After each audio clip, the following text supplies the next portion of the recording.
Hey there, I am live. Whoops. Okay. I am going to change the key of the track to A minor. So we can talk about A minor. And that way we can be in kind of the fifth position instead of up here at the 10th in case you're playing acoustic. And we're going to do, I'm going to give you some more homework here. We're going to do, and I can rebounce this. I couldn't bounce it.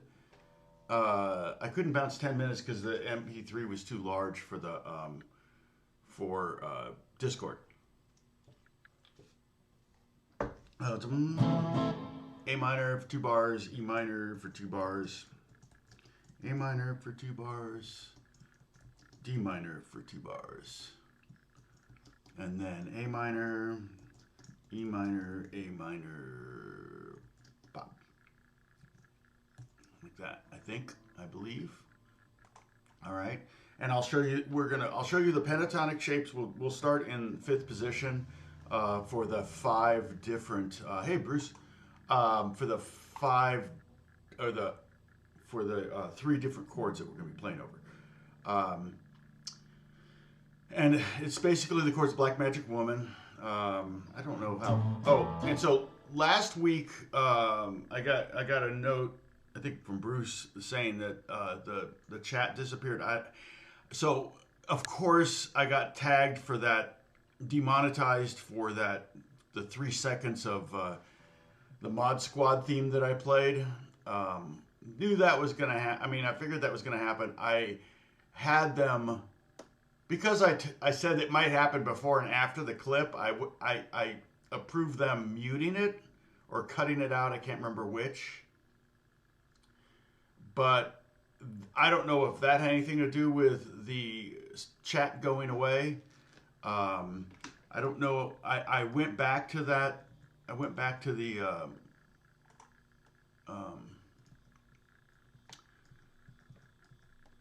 let's see if I'll go to the my editor thing here and see if I can see. I tried. Well, on my phone, I didn't see anything. Content. Okay. Live. So last week, I'm live right now, but last week, let me see. View on YouTube. Edit times. Okay. Edit. No, just send me there. There we go.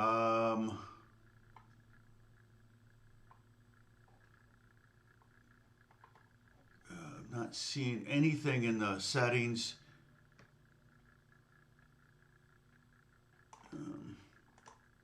Customization, live chat. Oh, live chat replay. Weird. Live chat replay shows the original message is sent as someone watches the video. Yeah. Now it won't let me click on it. It's grayed out. So whatever I did to delete that 3 seconds or 10 seconds of video must have deleted the chat. So I apologize for that. I know how much you love going back in time and reliving the chat and everything. I apologize. And that's not facetious. I know. Where is? Oh, there it is. Okay. So I rewrote out the chart here now. I changed the key of this, and I can rebounce this too. A minor.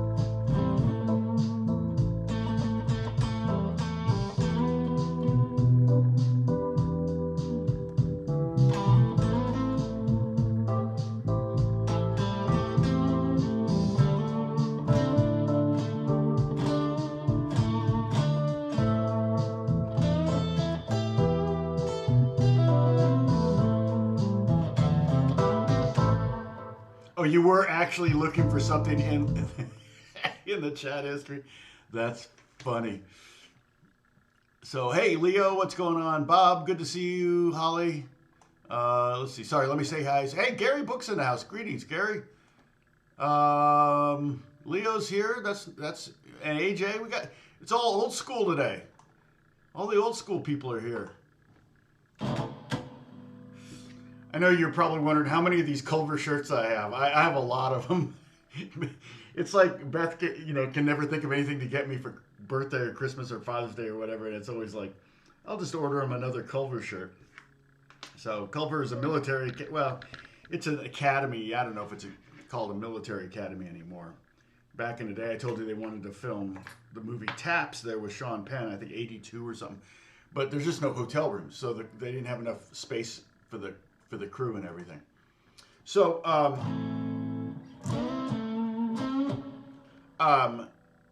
so with Black Magic Woman in A minor, so it's normally in D minor. I moved it down.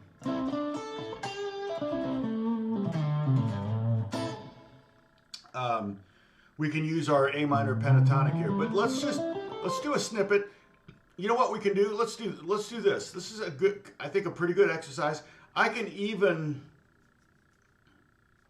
No, it's actually I could just play the first 8 bars. I feel like that. You know, we've talked about this before. Playing the blues is not easy. I thought when I joined a blues band back in the day, you know, oh, blues is easy. You know, you kind of, as a guitar player, you kind of look down on it. It's like, oh, they just go, you know, and that's it. You know, it's just 3 chords, the same 3 chords over and over again. Every song's the same. But therein lies the problem, because when every song is kind of the same, you know, they all kind of follow that format, the 12 bars, it goes 1, 4, 1, 5 kind of thing. This song doesn't quite follow that, but it's 12 bars, and it has the 1, 4, 5, but all minor. It doesn't quite follow the pattern that normal blues follow, so I don't want, you know, it's not a pure kind of blues format. But I thought it was going to be easy, because it's like, you know, I don't have to play over changes so much. I just have to, and then I realized about 3 songs in, I was like doing the same licks over and over again. I realized how hard it was. But also part of what makes playing the blues hard is it's not a 4 or an 8 or a 16 bar phrase. It's a 12 bar phrase. So and what did I tell you when we worked on the blues? And that was a while ago. Yeah, Peter Green's sad, very sad note.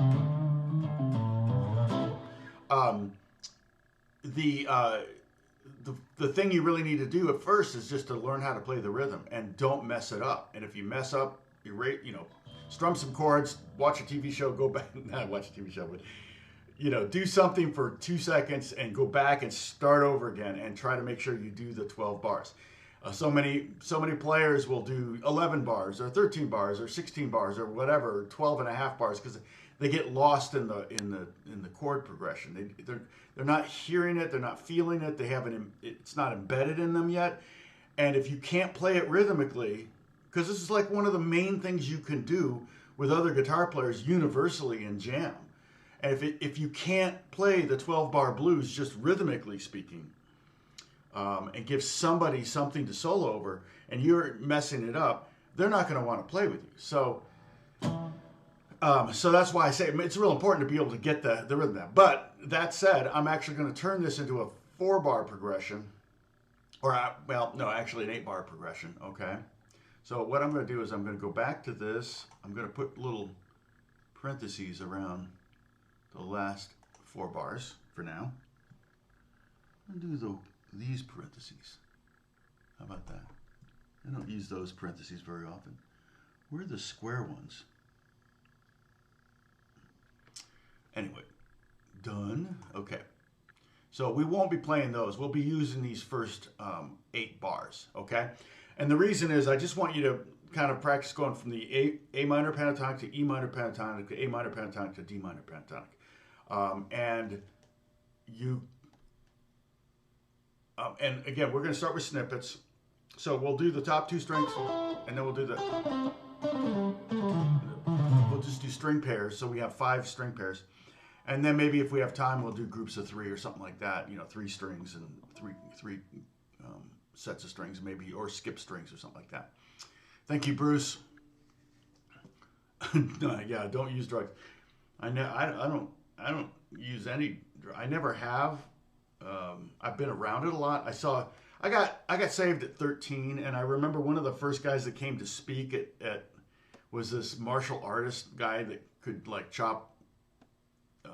He kind of came to speak at my youth group, and he was, chopping wood and breaking bricks with his head and hands and all that, feet and all that stuff. And he talked about don't do drugs kind of thing. But it was more, he had a story of his personal life in it. So it was maybe all made up. I don't know. But that made an impression.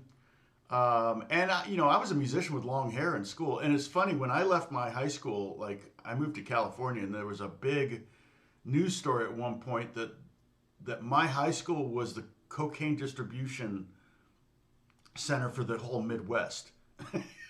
Like all the cocaine that came from Colombia to like the Midwest went through my high school or something. It was like some crazy thing. And so a lot of my teachers were apparently implicated, not my teachers, but teachers that worked there and people that worked there were implicated in distributing drugs. And, I went all through high school with long hair and being a musician, and never once had anyone ever approached me to buy or sell drugs. Not once. So, thank you. Thank you, Bruce. Yeah, we talked about it for, looks like 10 weeks. So what I want to do is we've got right here in the fifth position, we've got 3 pentatonic scales, A minor pentatonic. I'm just going to play it so you can see it. Then we need E minor pentatonic. And then we need D minor pentatonic. Okay. And so all of them have 2 notes per string, so a total of 6 notes. So we can do little snippets. I know you love snippets. And the first 2 strings are really great because there are changes. And the second and third string, there's changes. The third and fourth string, there's change when you go to E minor, but no change when you go to D minor. On the next 2 strings down, there's no change when you go to E minor, but a change when you go to D minor. So the most obvious changes between these 3 pentatonic scales happen in this position in A minor on the top 3 strings. Okay, so as we go up the fretboard, and maybe that's the, like I said, this could be a long lesson. Even doing the snippets on the top 2 strings, I could do 5 different positions with 3 different snippets each. So that would be 15 snippets. I just like saying snippets. I want to say snippets to the point where it doesn't mean anything. What's that word when you say a word so much it stops sounding like anything? There's a word for that. I think it was in a Seinfeld episode or something. Oh, thank you, Bruce. And blues scales would work with these too. Okay, let me just show you. A minor.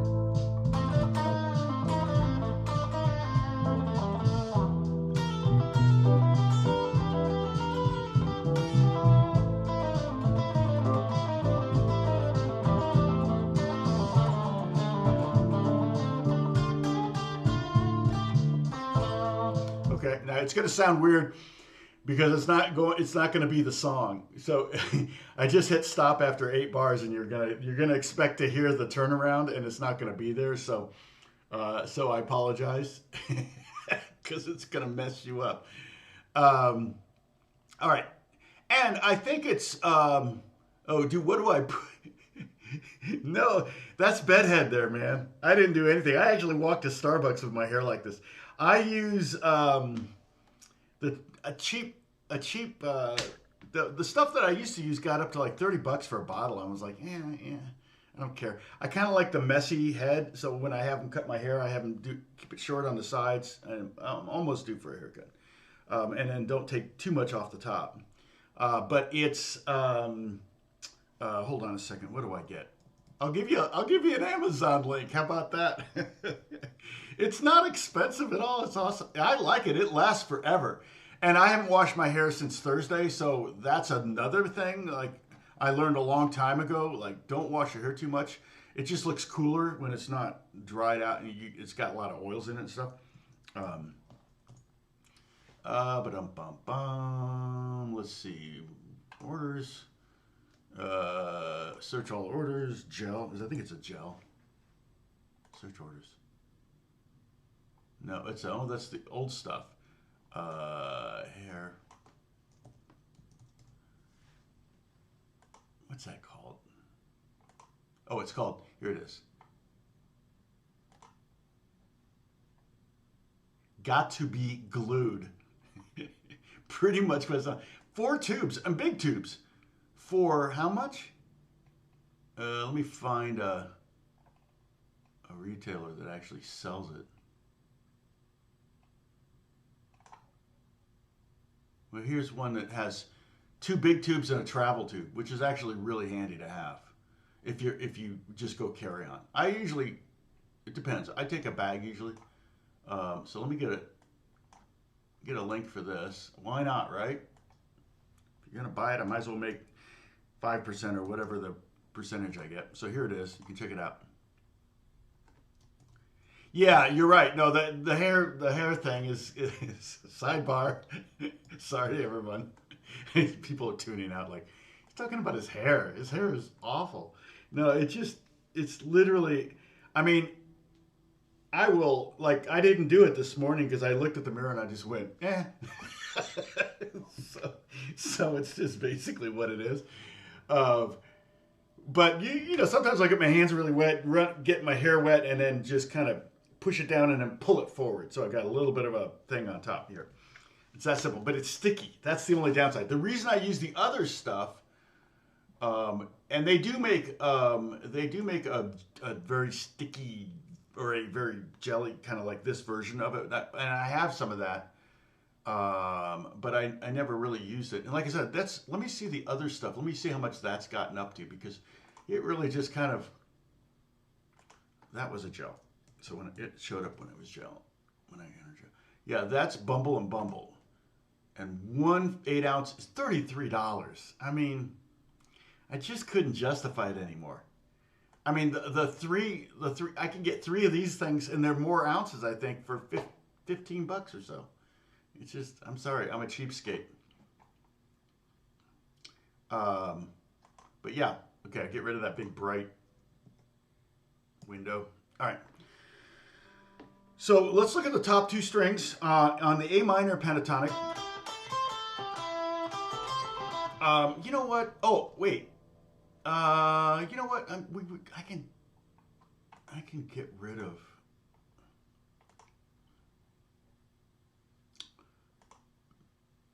Let me clean this up a little bit. Remove that. Yes. Let me change this. Okay, to give you the 3 the scales. A minor pent, A, C, D, E, G. It goes to E minor first, so I'm going to do E minor pent. Oh, I got to get rid of that space. Boop. There we go, for all the OCD people. E minor pent is E, G, A, B, D, E. We don't need full octave. And then D minor pent. All right, and this is important. I kind of feel like this is fairly important. You know me, I always like you to start working on knowing that. Oops, I didn't finish that right. Sorry. I always like learning the fretboard. So I'm gonna give you fret numbers for these shapes, and I'm also going to give you letter names so you can start visualizing the notes here. Okay. So we have E, G, A, C. So that's 5, 8, 5, 8. And that's basically, this is going to be the case for all of these. That's 4 of the 5 notes in the pentatonic. Okay, so I can just vamp the A. Of course, sounds like Layla, right?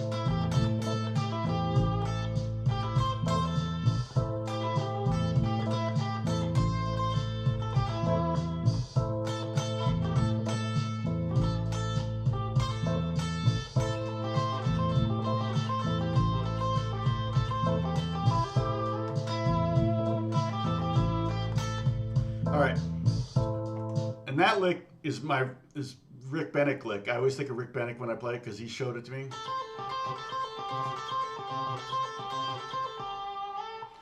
The guitar player for the band Roadmaster. They never made it famous. I mean, they made it pretty famous in Indiana. They were like big, them and Faith Band, but look them up. Late 70s, early 80s, they got signed. I became friends with Rick through a mutual friend. He was probably 10 years older than me. He passed away of leukemia just about 5 years ago. Broke my heart. He was a lifetime smoker. He smoked his whole life. So, I mean, it was kind of sad. I don't even know if he tried to give it up. But he really good guitar player. We became friends and we couldn't have been probably more different. I was kind of really into jazz and I played in a funk soul band and he was like a rock star, but we both played tennis. So we would play tennis almost every day because my next door neighbors had a tennis court that allowed me to use it anytime I wanted. And and his apartment complex had indoor tennis courts. Because he was a rock star, the hours were like noon to 8 or something like that. But the manager was a big fan of his band, so he would let us in and play, and we would play like from 10 to noon every day. I mean, I was in great shape back then, and we were pretty evenly matched. We both got pretty good in that time frame. Although the funny thing is, when it's like -10 outside, those heaters really don't do a lot in that indoor tennis thing. And the heaters are on the baseline. So our net game just kind of went, we didn't want to go to the net. If you hit a ball in the net, you were just like, oh no, I got to go up in the net. It's like 4 degrees up there. We're playing the whole, we stand at the baseline. It's like 50 degrees. It feels pretty good, but you get up at the net, it would be like 10 degrees. It was brutal. Always just hard surface. Yeah. I played on, he moved to another complex that had clay courts. That's why he moved there. It had one clay court. And I played on that once. I don't think I've ever played on grass. Clay was weird. It was like playing on like gravel or sand or something. You had to slide into the shot because you couldn't change directions quick. So I learned that. Someone told me that right when I was playing the first time. And you get to the shot and you stop before you get to the shot and you slide into it, hit the ball, and that way you're already stopped when you hit the ball. You try not to be on the ball, hitting the ball on the run, or else you're gonna be sliding for another 5 feet, and then you got to turn around and go the other way if you're playing somebody who's making you run. So, okay. But anyway, I'll show you that lick. I did a video on this, so you can look it up. Rick Bennick, my favorite Rick Bennick lick. I miss the guy, I really do. I occasionally get comments like, "Oh my gosh, I can't believe somebody did this video." Yeah, it's very slow. The ball definitely gets heavy. It skips. If you put spin on it, it does weird things. I think I've only played on clay once. Otherwise, it's all hard surface. Oh yeah, one-handed backhand. When I play, I haven't played in a while. I got tennis elbow, and then I'm just getting old. My knees hurt. I don't know. Okay, so it's basically 6 notes. This lick, okay? And you could do it with any. I kind of call it like a stutter lick, and it's technically triplet 16ths. So I'm gonna hammer on the pinky here and pull off. And when I say pull off, pull-offs are really more like pull-downs because I'm pulling down towards the floor. If I pull purely off, it's not going to generate any new energy. When you hammer on, or if you just hammer on, you generate energy. If it's already vibrating when you hit it, it stays almost the same. There's a little bit less volume. Like that. Spanish fly. Oh, who was that? Was that Triumph? I used to know that, or was it? Who? Oh, that's Van Halen. Duh. I probably knew it at one point. So, um, so hammer on, pull off, and then you're gonna lay your pinky on the two strings, the second string and the first string at the 8th fret, and then you're gonna pluck up on the second string, down. Okay, so you're gonna go up on the second string, down on the first string, and then up on the second string.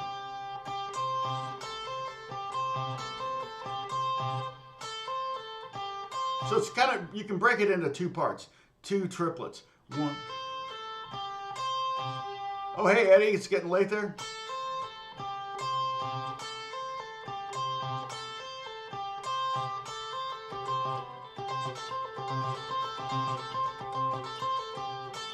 Actually, and you can hammer on, I'm actually hitting the top note and then doing the pull off. Like that. Pluck, pluck, pull off. Sorry. Let me lower the camera just a skosh. Hopefully I don't trigger the... Okay. There we go. That's better. You don't need to see my hair. Although it started the live stream. A lot of comments on the hair.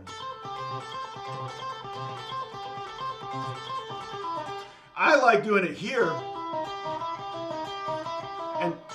And you can use your third finger. You don't need...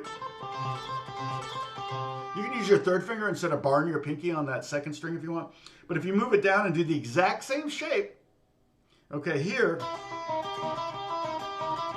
it sounds very Eddie Van Halen. It was probably Rick's attempt to sound like Eddie Van Halen. Eddie would do these kind of cool, weird blues licks. But I like it. I kind of love that one. And what I'm doing is I'm hitting two notes of the A minor pentatonic, and then I'm going to the blues note. That's just so...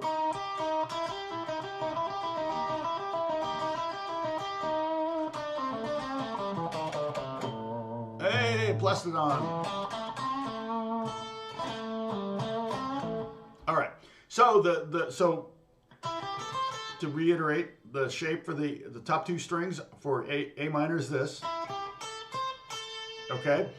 And those notes again are E, G, A, and C.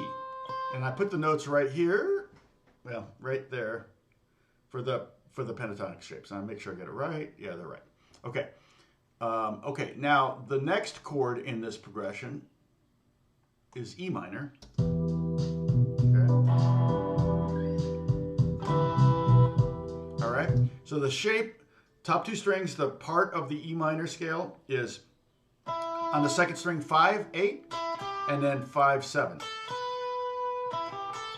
So it's almost the same, except you take that 8 and go to 7, and that goes from C to B. So we end up actually with the first 4 notes of the 5 notes of a E minor pentatonic.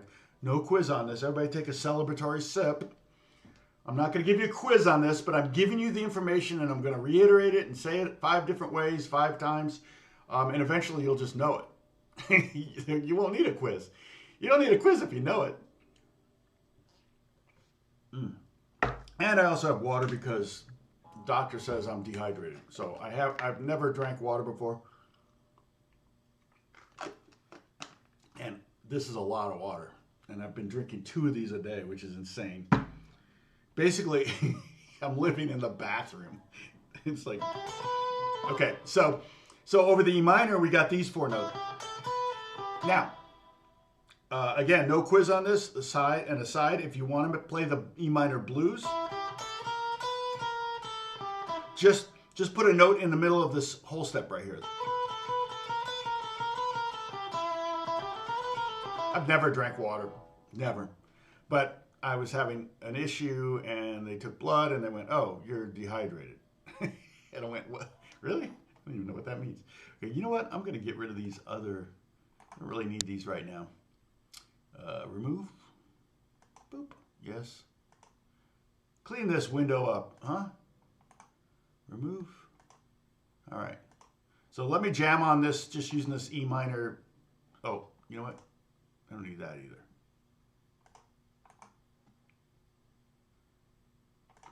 Yep. All right. Everybody happy? Okay. So here's E minor, just vamping E minor.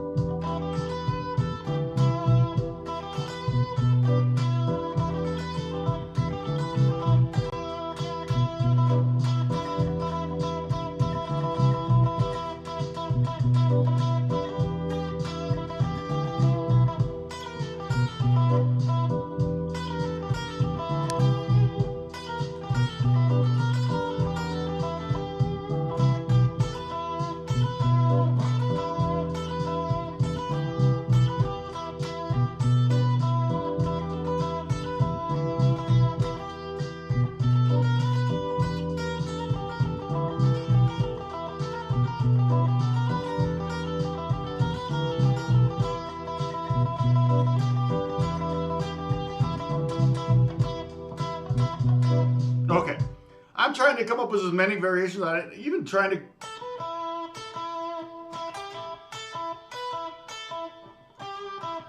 use more than just thirds and seconds intervals. Use a fourth. Again, no quiz, but this A to E is a fourth, or the B, that B to E, that's a fifth. That's nice. Most people tend to do, they tend to do just all seconds and thirds when they're playing solos. But you get more, you can catch people off guard a little bit more if you use wider intervals in some of your phrases and lines. Okay, all right. So do this with me. We're gonna do the A minor. Okay, 5 8 5 8 5 8 5, and now let's do the E minor. 5 8 5 7 5 8 5. Okay, now let's do both of them. So we're going to go up one and down, and then up the other one and down. So we're going to go 5 8 5 8, and then down, and then 5 8 5 7 and down.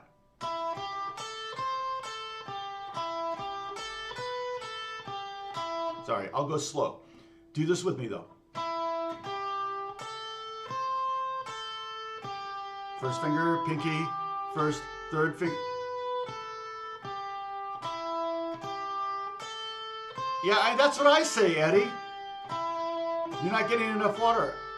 Coffee is 99% water, and so is Diet Coke. So I just wasn't drinking enough coffee and Diet Coke is what was the issue. Because I'm still drinking the same amount of that, but I'm drinking 2 of these stupid things, and I pretty much, thank God the bathroom is right over there. And I work at home, so it's funny because it's psychological, but I have to go to the bathroom a lot more when I'm home.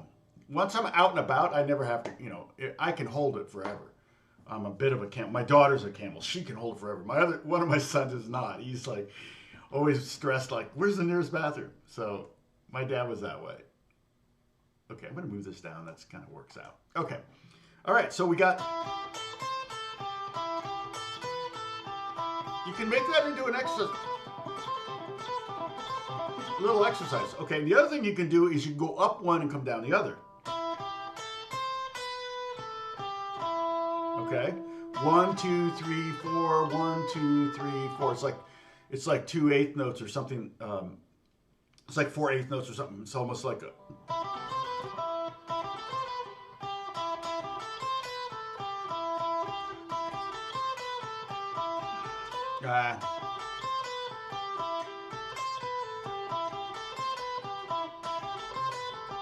Okay, but that's if you're caught here in this moment where you're changing between the two. So check this out.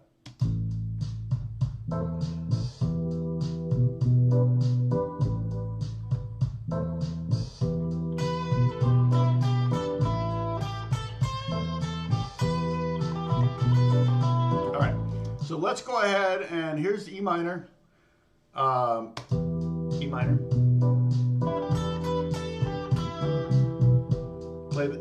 I'm going to play a line. I'm going to play a phrase using those 4 notes, so you shouldn't have any trouble figuring it out. If you want to challenge, hopefully you can hear me well on my guitar. If you want to challenge, close your eyes, don't look at my hands. Just try to imitate what I do with your ears. I should be doing this with you guys all the time too. Here we go.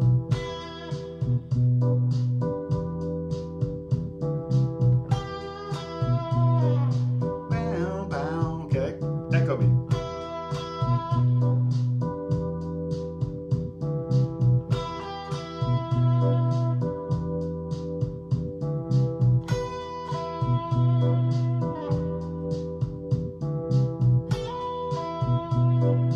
Hey, Pepper. Joe, what's going on? No, these are stock pickups.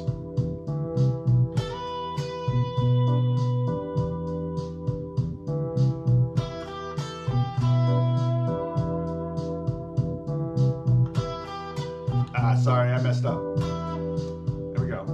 I'll do it again.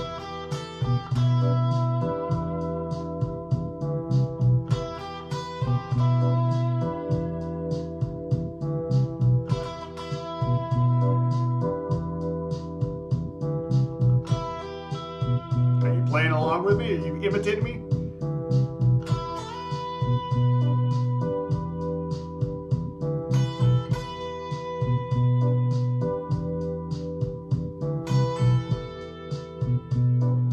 That A does kind of wants to resolve somewhere, like there, or up to B.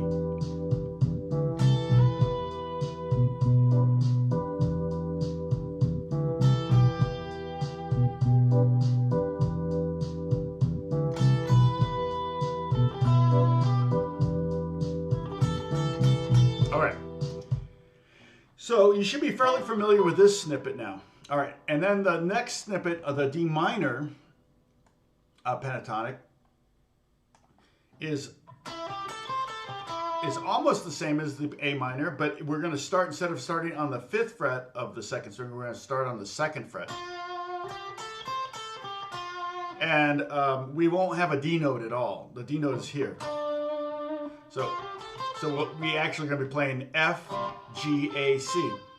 If you want to go up to D, you can go slide up to the 10th fret, or you can go down to there to the 7th fret of the 3rd string if you want. But it's a little interesting, more kind of maybe a little bit more difficult snippet to use because you don't have the root of the scale.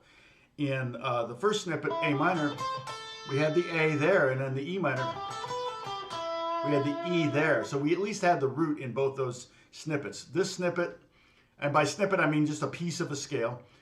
In this snippet, it's a big snippet. If you think about it, it's actually 4 of the 5 notes.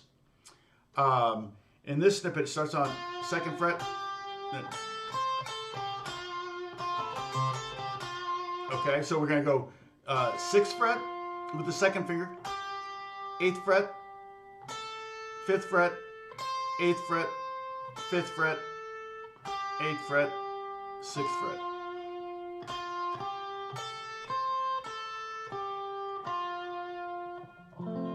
And it's actually the first 4 notes of the F major pentatonic.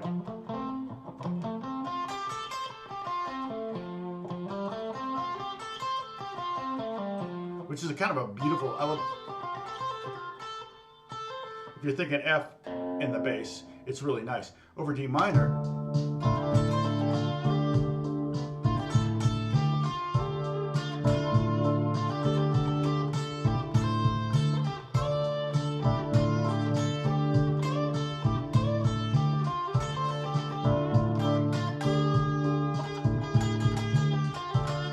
that's the blues. There's the blues note there. If you go up to the 9th fret on the 2nd string.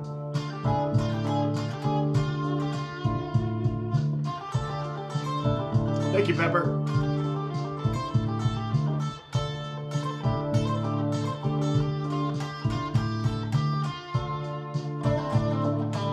All right, now. So now we have the all 3 of the snippets of top 2 strings. Okay, so the pickups. Yeah, so these look like hot rails. They look like Bill Lawrence pickups.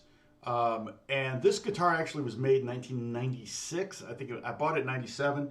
I think it's a 96. Most Strats have single coil pickups, but I needed something when I was getting ready to do a tour. I needed something that was going to give me the option to really rock and also kind of have Stratty sounds. This can get kind of glassy. It's not as glassy as a single coil. Of course, I got gain on it right now, but it can be glassy-ish. I use this guitar a lot. In fact, I probably need to really, well, I just put new strings on it, but because it's super duper quiet because it's humbuckers. Technically, these are basically it's a skinny humbucker. I can use it for swells and I can use it on high gain stuff, and I'm not going to have to really worry about buzz. Might have hiss from the amp, but I'm not going to have a hum from the pickups. Yeah, exactly. It's basically a Layla intro. Yeah.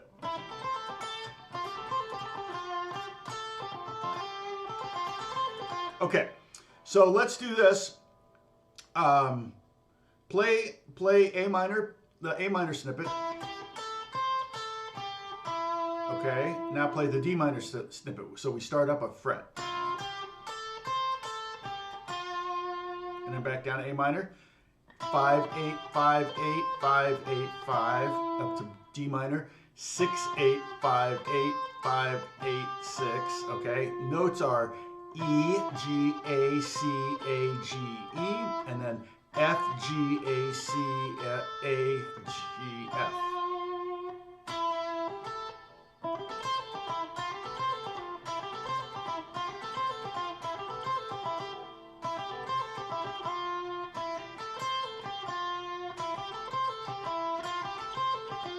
All right, so let's go back to the E minor, all right, and the A minor. So the A minor is here, and the E minor is here. All right. So generally, you know, what you can do in this kind of scenario is practice. This progression is A minor, E minor, A minor, D minor. So you're getting practice going from the A minor pentatonic to the E minor pentatonic, and then from the E minor pentatonic to the A minor pentatonic, and then you're practicing going from the A minor pentatonic to the D minor pentatonic, and the D minor pentatonic back to the A. You're not ever getting a chance to play E minor to D minor, which could happen.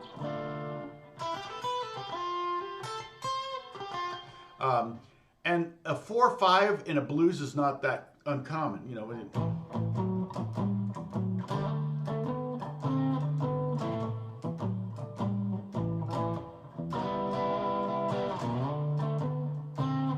All right, 4 chord, 5. So you need to learn. I mean, 1. You need to learn to play between the 1 and the 4, and then 5 to the 4 to the 1, and then to the 5. That's typical bare bones blues. So at a standard blues, you might have to actually learn how to play from the 4 chord to the 5 chord. But in Black Magic Woman, he never does do that chord progression. This is basically the chord progression for Black Magic Woman modulated down to A minor. All right. All right. So I'm going to play this. Practice. Now E minor. And now if you don't leave the second string, you don't change anything.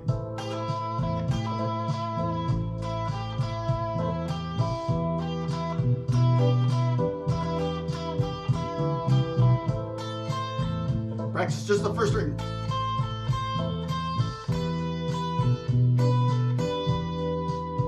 And this note, well, both those notes work really well over A minor. Over the E minor, the B works better than the A. Maybe do both notes.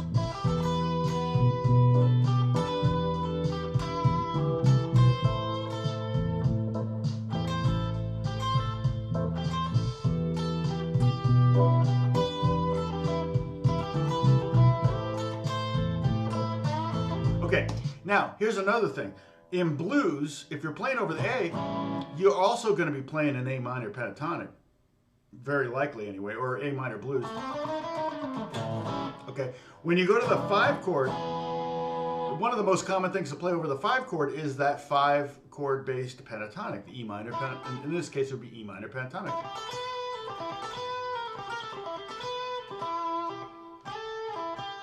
Wow. Wow, that's coming up quick, Joe. Alex and I saw Santana. We were like 5 feet away from him, and it was so loud. We went to see I auditioned years ago for the George Lopez talk show. I didn't get the gig, but a bunch of my friends did. And so I took Alex and we sat in the front. They put us in the front row, and Santana was one of the guests, and he played. Other than that, I've never seen him live anywhere else. I did meet him afterwards. I'm trying to remember if he brought a band or if he used their band, because the band was really good. It was Alex Al on bass, Michael Bearden on keys, Tommy Organ on guitar. Your name's Tommy Organ, you should play organ. Anyway. But I was a Santana fan when I was young. I mean, it was one of the first records. I taught Black Magic Woman so many times to students because it's a really good, you know.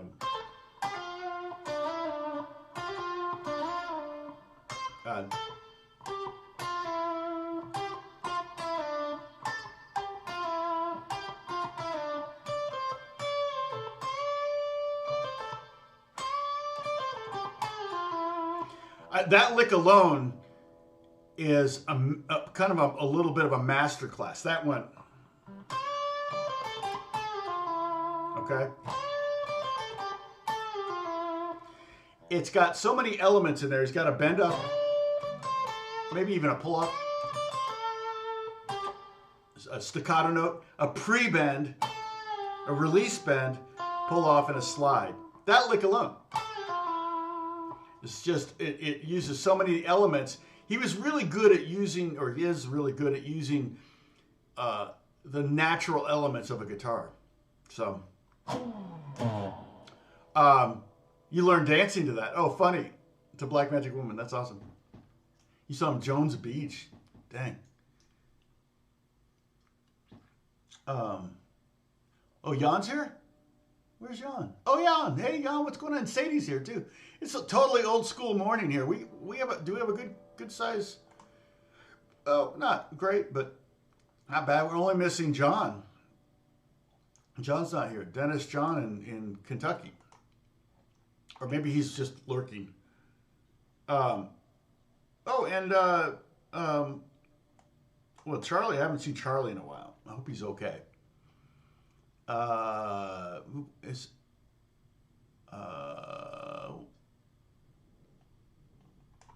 Anyway. Okay. So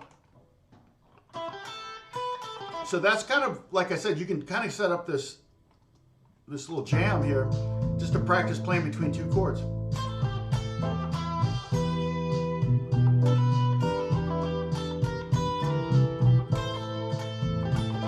Charlie's here.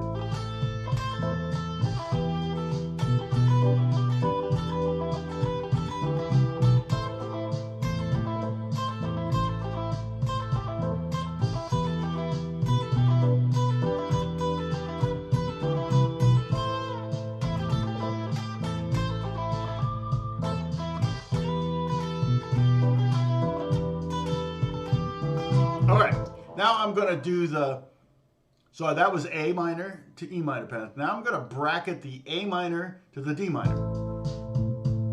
Now it's going to go to the 4 chord.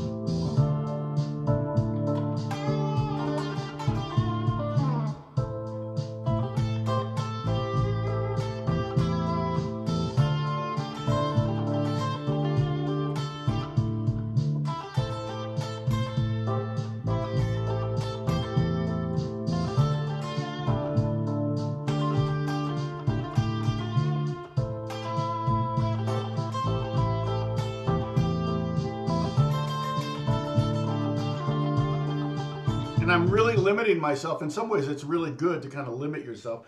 And you can do this with every string pair. You can go opposite strings. Like if I wanted to, in fact, if I did skip the second string and went third string, first string, the A minor pentatonic notes and the D minor pentatonic notes would be the same. The change that happens in this case on the second string. So check it out. Here's A minor.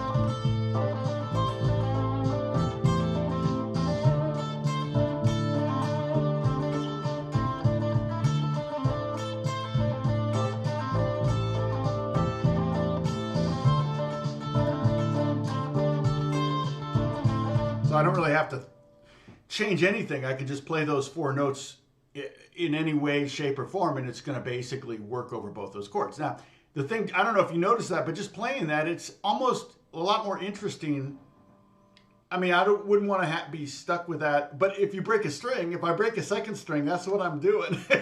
So I've had to do that before. I've broken the B string and then had to solo around it, you know. Not a whole lot you can do. You got to, the show must go on, right?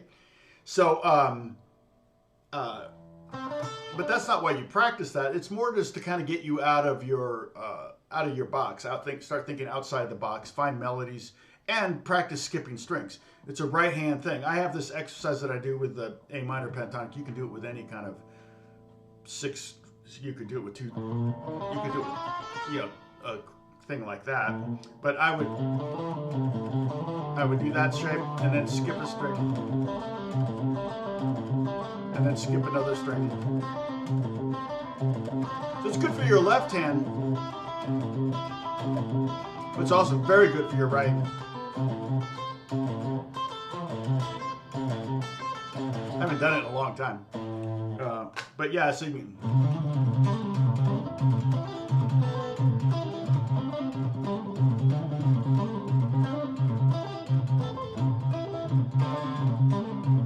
I wouldn't have to sight read that. That would be a pain in the butt. But it's kind of fun to do.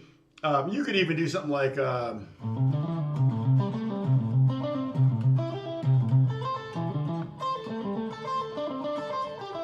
where you separate and then bring them together from the bottom up. So, yeah, that would be kind of, I could do a video on that.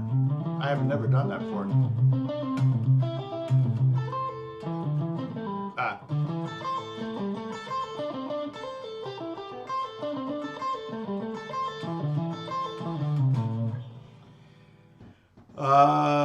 Charlie B. Hi all. Wait.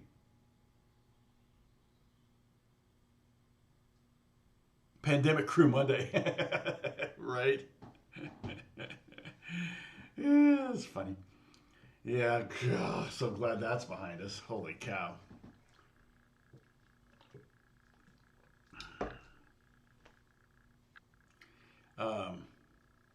Getting yelled at, walking into a Starbucks without my mask on. Put on your mask! Oh, right.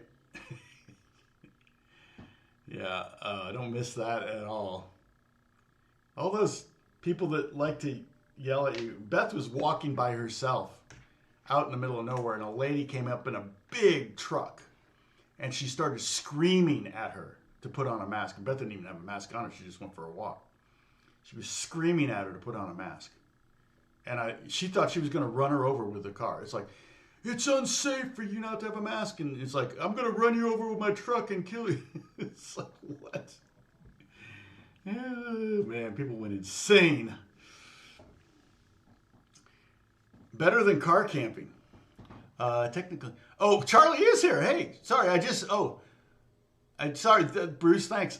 Charlie's lurking. I'm technically homeless, but I'm in a shared housing place. Oh, you finally got in one.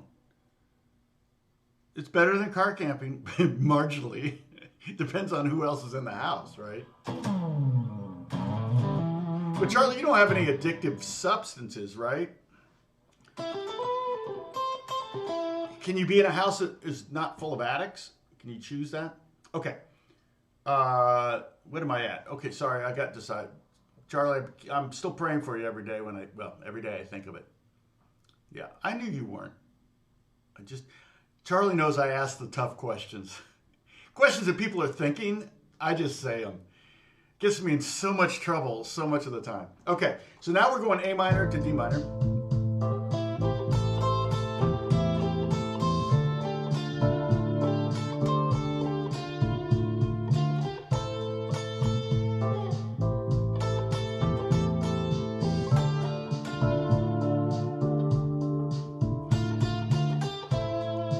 Play this note. Go up a fret. That's the only change between those snippets.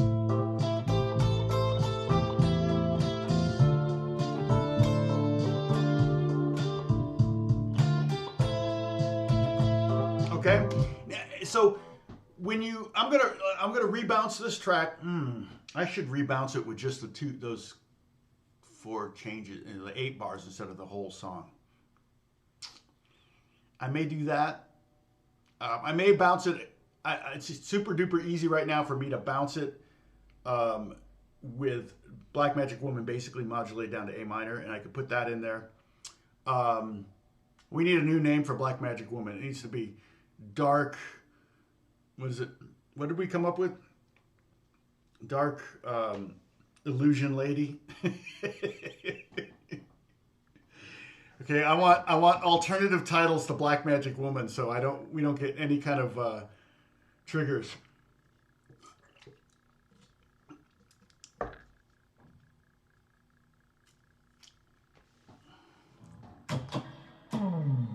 Yeah, I'm glad Charlie has a roof over his head too, especially in the summer. Although you're down in San Diego, you're in the place literally in the world that has the world's best weather. So if I was homeless, and I don't mean this, and Charlie, you know my heart. If I was homeless, I'd probably be your neighbor. I'd come right down there, right with you. We would totally hang out because San Diego on the beach. You're never gonna be in 100-degree weather, which is just be brutal. I mean, California has a lot of homeless because the weather's so good. That's 90% of it. The other 10% is because we give away so much stuff. So you come here and you get free stuff, and a lot of states don't do that. Spooky Sue.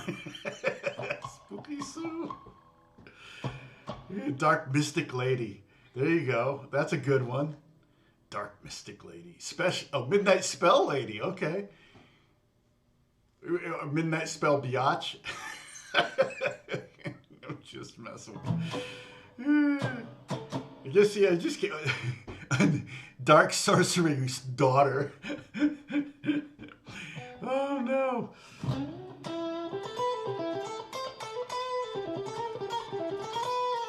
Okay, so I'm going to play the whole 8 bars now, and I'm going to go back and forth between, I'll call it out, A minor, E minor, A minor, D minor. I'm going to play the chords so you can hear it. A minor, then go to E minor pentatonic. I wish I had the shapes here, sorry, but A minor again. And then D minor. Okay, A minor.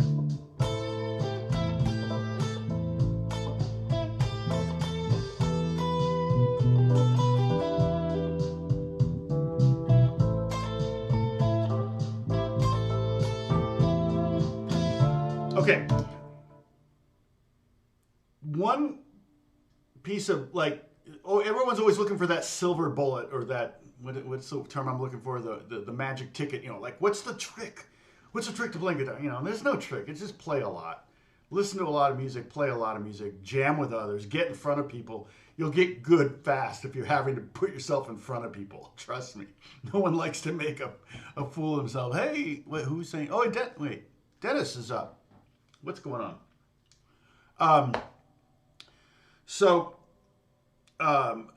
One of the things I did there was the difference between the A minor and the E minor was that C to B. So I pointed that out. At that moment, the chord changes is when I really point out that difference. I could, because the A minor pentatonic uses those 2 notes, I could accentuate the commonality between them, all right? In fact, I could play A over all 3 of these because A is in all 3 of these pentatonic shapes right here, or pentatonic scales here, right? There's an A here, there's an A there, there's an A there. So I could do that and kind of have my music be kind of a sonic glue or a sonic thread that runs through them all, right? But I can also point out the differences. So when I went from A minor to A minor to E minor, and then when I went from E minor to A, I pointed out those differences. And when I went from A minor to D minor, I pointed out that E to F movement, okay? And that's one of the secrets. It's kind of this, I talk about this all the time, it's kind of letting your audience know you know where you are. They'll get nervous if they feel like you're lost. And you don't want your audience nervous for the most part.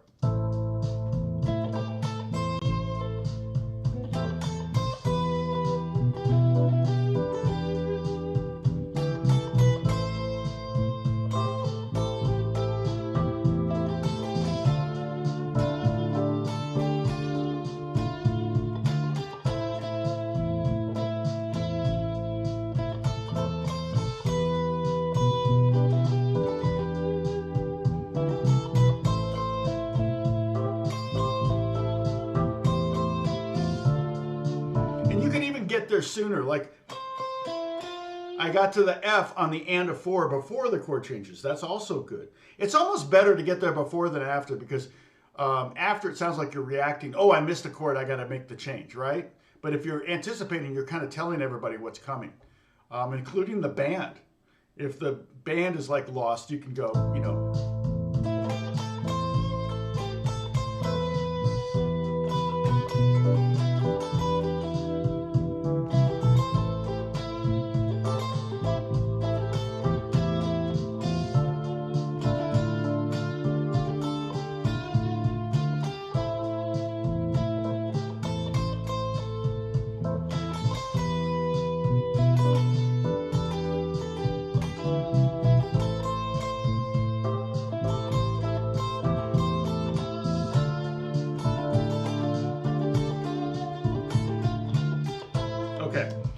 So that's one little trick that you can try to utilize when you're playing over this. So what I'm thinking about doing is I'm thinking about going ahead and bouncing this as a Black Magic Woman in A minor, the same length as the other one, because I tried to make it 10 minutes and Discord wouldn't let me. It was like 13 megabytes and it wouldn't let me, so I had to get it under 10 megabytes. So I'll do that, and then I'll do another one where it's just those 8 bars. Okay, so it's not that turnaround. So it's the unparenthesed, that's a word, the unparenthesed part of this progression. All right. What time is it? 10:15. All right. Should we keep going? I'm going to go a little bit further. The next snippet. Okay, this snippet of A minor doesn't have an A in it, so we're going to have the same problem we had with the D minor. We're not going to have. We never had a D in this snippet. We're not going to have an A in this snippet. So the snippet is 5th fret, 3rd string, 7, 5, 8. 5, 7, 5, 8. 5, 7, 5, 8.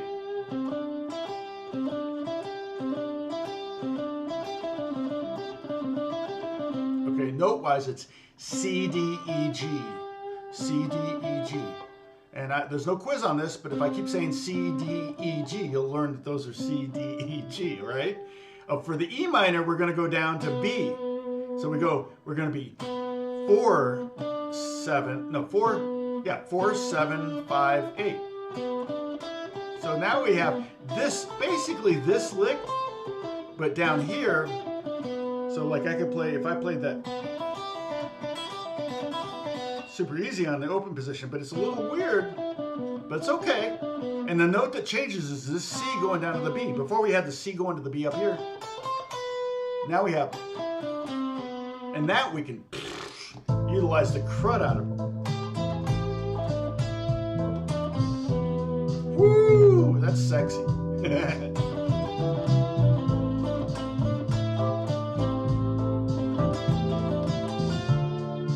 And there's the D minor snippet. So again, the A minor is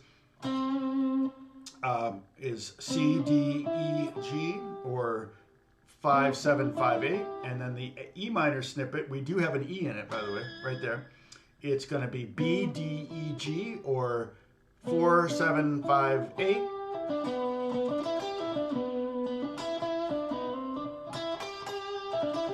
Okay, and you can combine these with the top 2 strings too. So if you want to play.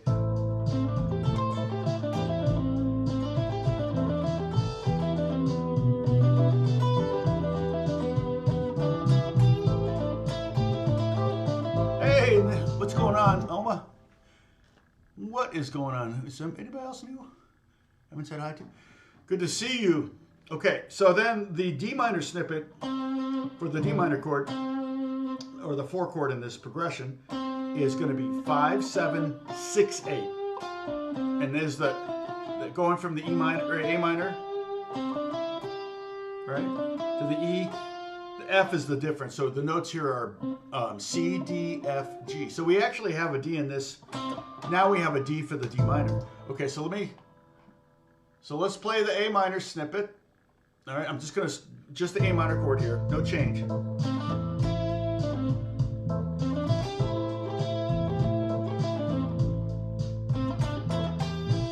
So 5, 7, 5, 8 on the second and third string.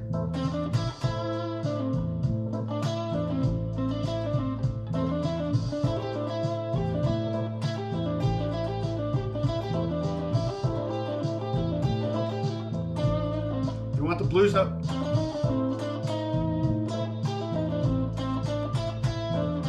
I raise my eyebrows when I do that, right?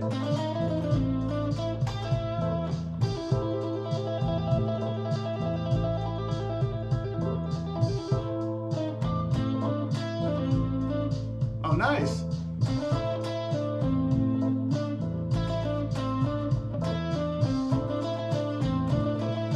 Okay, now I'm going to go to the E minor, and the E minor is the one that's a little weird because it has that shift.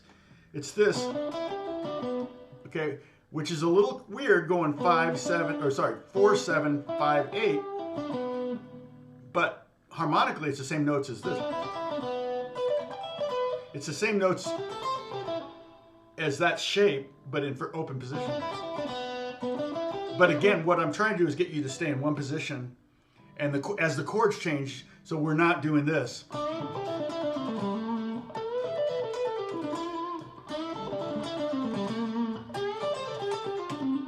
You know, it's just like, oh, we're in E, okay, I gotta play here. Oh, we're in D, I gotta play here. We're in A, we gotta play. No, you should be able to play in every key, in every position, and over every chord. Ultimately, that's the goal, particularly on electric guitar. But on acoustic guitar, it's the same. You should be able to play voicings all over the place, okay? Let me see if I can hammer that point at all.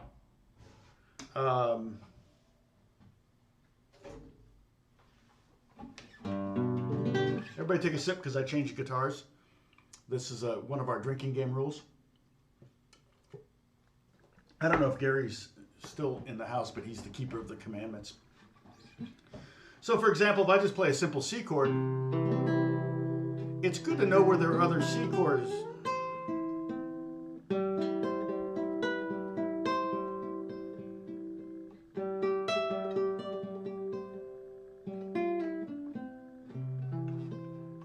I can find all sorts of...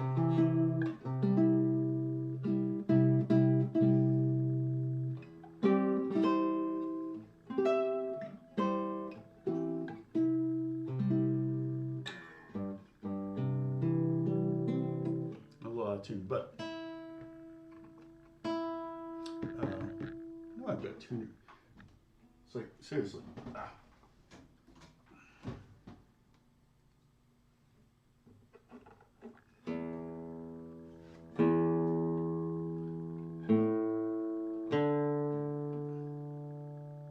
Nice and cool here in LA.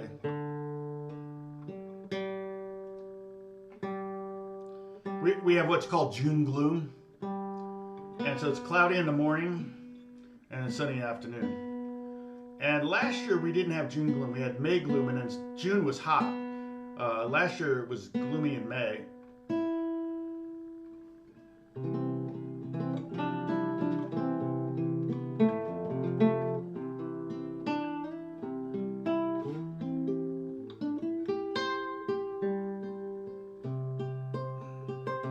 But knowing chord shapes up and down the fretboard, you know, and scales and how to play things in one position are really helpful. For example, if I were to play C, like C to...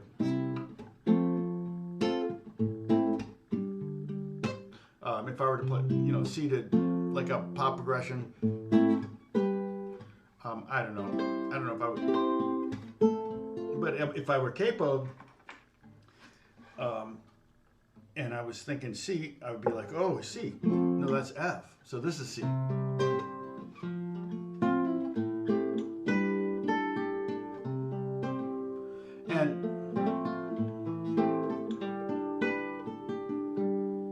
And so capoing, in my head, requires that you know all the shapes up and down the neck and all the keys, because really the reason oftentimes I'm capoing, I'm capoing mainly for two reasons. One, to get out of bad keys. If the song's in E flat or something, I really don't want to play in E flat. I'll just capo at the first fret and play in D or something. But also because I might be going for something sonically different. Like if I had a song that was, like I said, E minor or C to F, A minor to G, I'm like,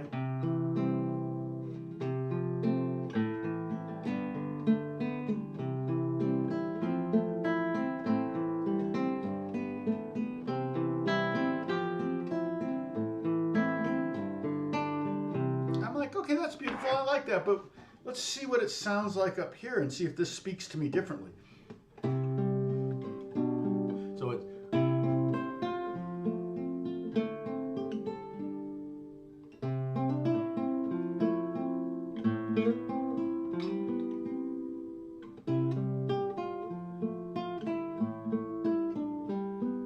yeah. So when I'm writing, I will try things in different capo positions and see if I find something that I can do something different that maybe I haven't done before or whatever. But yeah, that's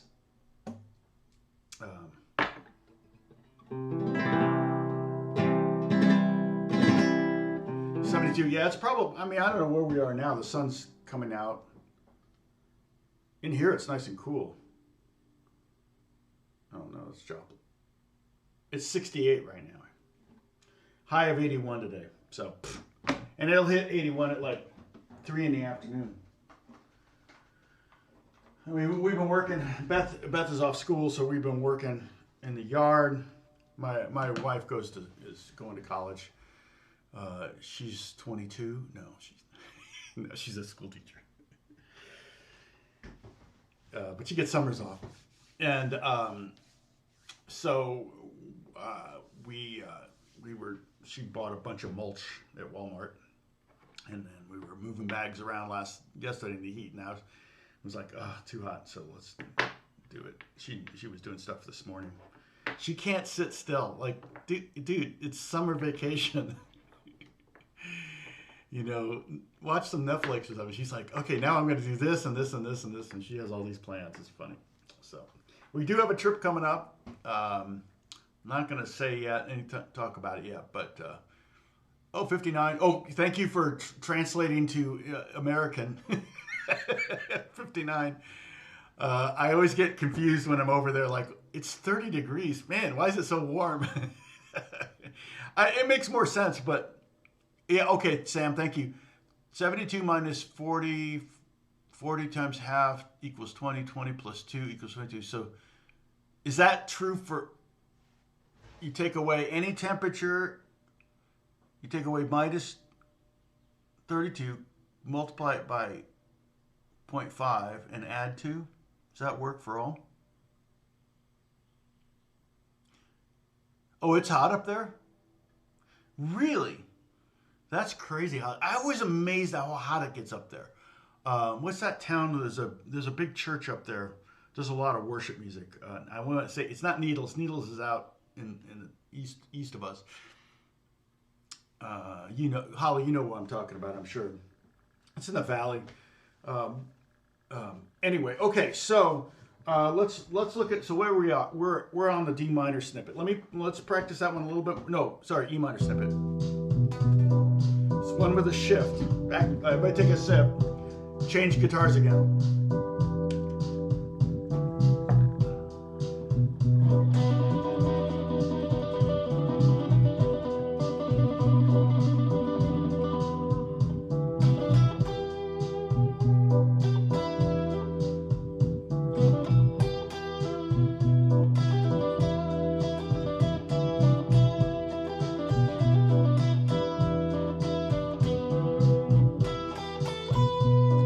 The two notes back from the top, or you want to just skip a string, skip the second there. It's really interesting. But so we had the first snippet of E minor was there, and the second snippet is here. And if we went down, like I said, we could do every string pair, and we'd have 5 different sets, and that's just in one position. We move up a position, and we'd have 5 more. Move up a position, 5 more. We'd have basically 5 positions times 5 string pairs. You know, you're looking at 25 different sets where there's going to be some nuance, and there'll be some similarities, like that. There'll be A minor, and then E minor, and then D minor will be the same. So there'll be shapes that are redundant throughout the fretboard. That's the drag about the way the guitar is tuned. It's not as shape driven necessarily, although most guitar players play in shapes. As say a violin, you know, it's always fifths. Everything's the same. Like on mandolin, that sounds like chaos right there, but on mandolin that would be a triad. I mean, you can just play triad. No matter where you play that shape, it's a major triad. And if you just take the lower note down, it's a minor triad. So basically,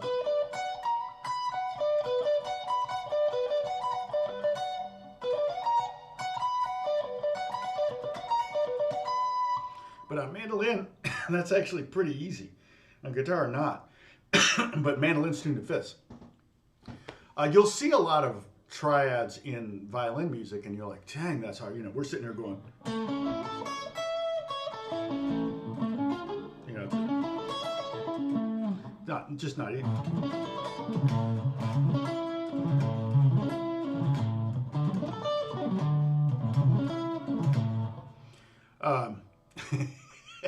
Tom's showing off again. All right, so then let's do the D minor shape. Here it is. Here's D minor. Okay, so that would be 5, 7, 6, 8. 8, 6, 7, 5.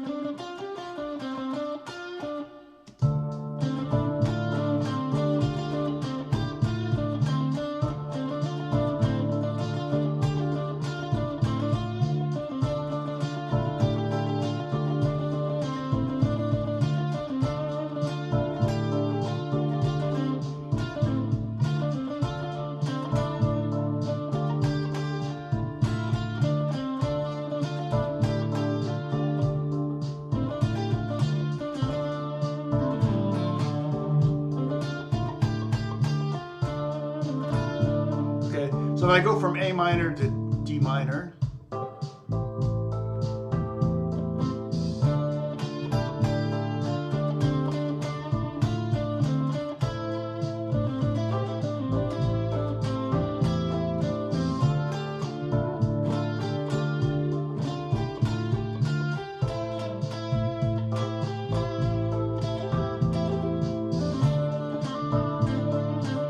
these two notes are the same.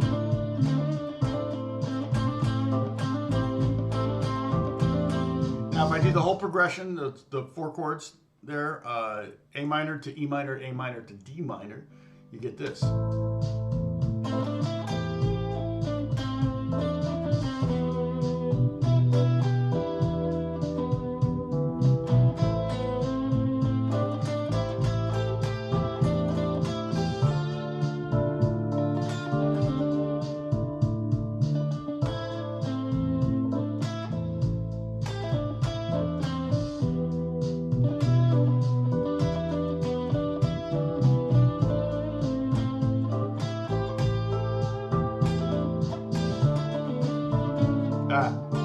Sorry, I was reading the chat. Dennis, it's a great point. In fact, that's kind of my first video. The video that I did that blew up was that very question. It's like, when do you practice? And one of my suggestions, and I know, Dennis, your job doesn't allow that, but you know, if you have an office or something like that, or a place of work where you can have a guitar sitting there. If you're, you know, a lot of times in work, we're doing work and we have, you know, typing in stuff, okay, dragging files over and waiting for things to upload or waiting things to render or whatever. You pick up a guitar and you can practice scales or, you know.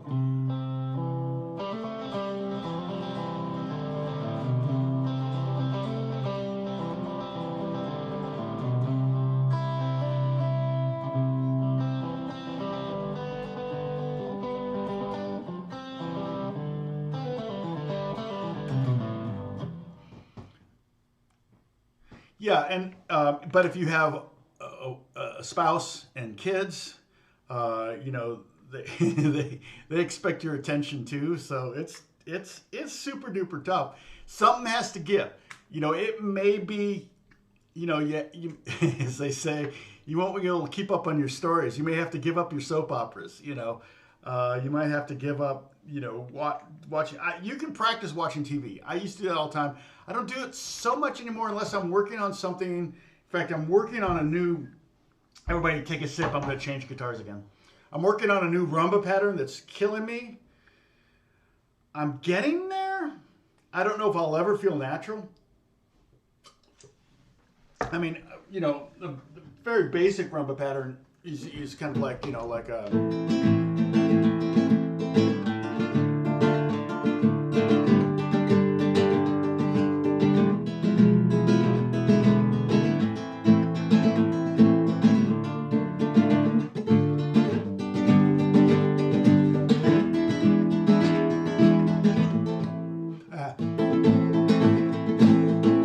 So I'm kind of, you know, and I want to try to bring in some rasgueados in the middle of that. I'm going to slow it down, but.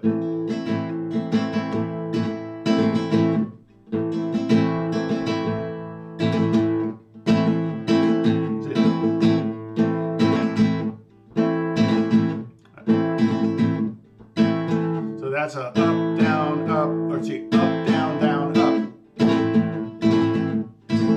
And I got this one, like these. It's thumb up, pinky down, first finger down.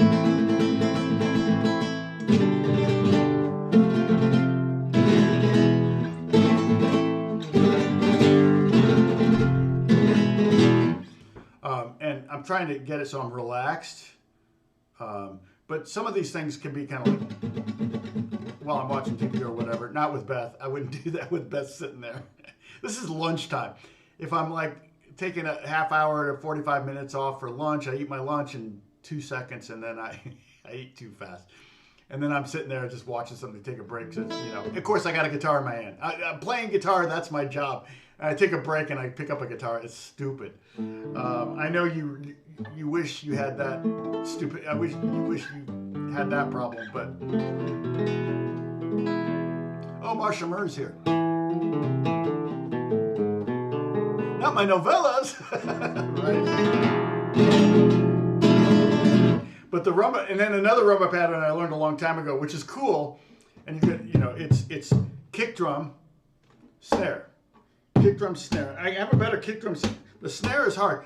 You can hit there, but you get more sound of the strings hitting the frets if you hit over the sound hole.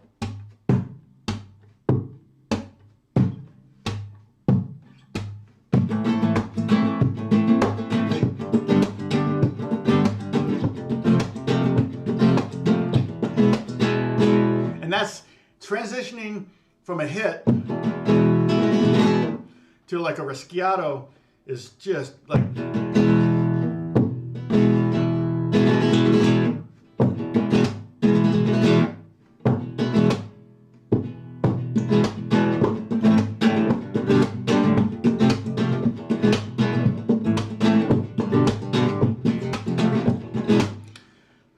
So that one I've been doing for, I mean, I've never really used it.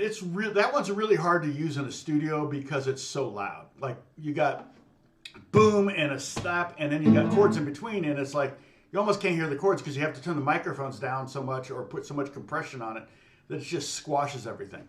But it's a cool live, you know, it's impressive.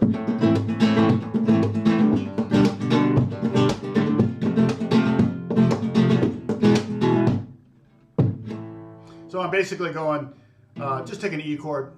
I'm hitting yeah, and you gotta be careful. Flamenco guitars are built to take this kind of stuff. They're a little thinner. I think they're hardier made. This is a Ramirez flamenco, but I'm hitting the bridge, and then I'm going up like that. I think that's it. Yeah. So, and then down with the fingers, and then up with the thumb. Just repeat it. So I'm doing kick up with the fingers, down with the fingers, up with the thumb. and then snare up with the fingers. So that's not going to be very loud. The down with the fingers is going to be louder, but that's okay because the down with the fingers is on 2 and 4, whereas the kick is on 1 and the snare is on 1. Really, I think you're probably thinking this is 1, 2, 3, 4. So it's really 16th notes maybe is what you're playing. But yeah, so that's not going to be very loud. This is going to be nice and loud. The thumb up can be really loud if you have a nail, it's a good nail. Right now I have a good nail. I'm praying that I got to go file it down a little bit so I don't lose it. But I've been taking vitamin D every day, and I think that's helping with the nails, right? And water, I think, probably is good for nails too. So let me take a sip of water. I haven't gone through any water yet today, except for the holy truth that coffee is 99% water. Thank you very much. But I also know caffeine is dehydrating. Yeah, water just tastes nasty to me. I'm not used to it. Literally, you know, I can feel nauseous after drinking water. It's getting better. But what I'll do really is I'll drink like half of this in one sip. I'll just down it like it's medicine. Dennis.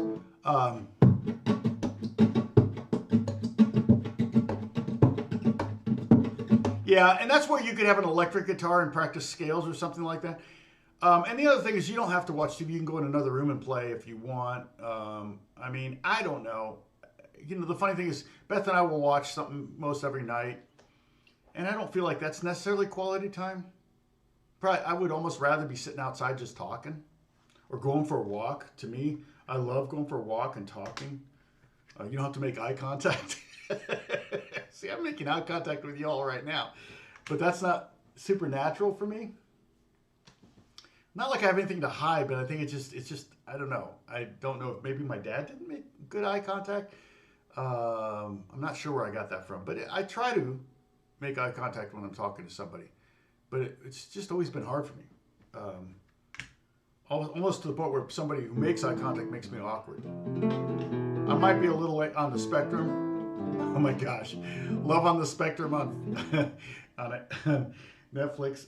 I don't know whether it's cruel or sweet or I'll tell you what, Love on the Spectrum. So it's basically you're watching.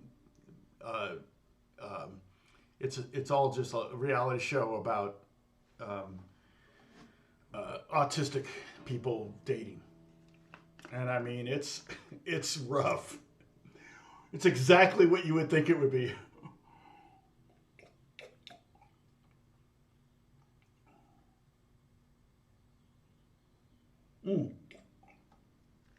Yeah, if I add a flavor to it, it's fine.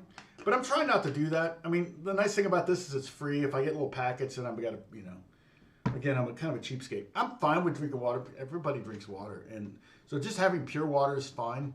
I'm seeing the benefits from it. I told Beth, I said, look, if I ever feel like I'm tired, like I would get tired around 3 in the afternoon and be like, oh my gosh, I can't keep my head up. And it was because I was dehydrated. I had no idea. I didn't feel thirsty.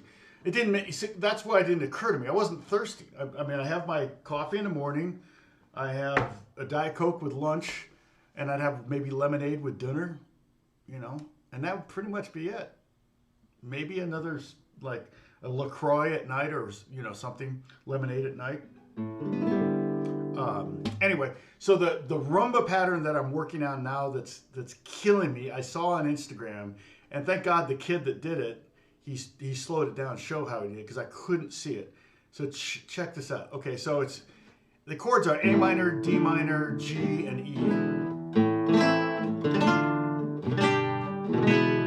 And he hits the bass note and a golpe at the same time. A golpe is when you hit the top of the guitar.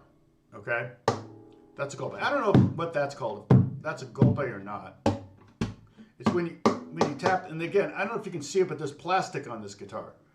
So there's a plastic here and here on top and bottom. Okay. Bass note, golpe, and then finger up. So the bass note and the golpe at the same time. So you have to practice that.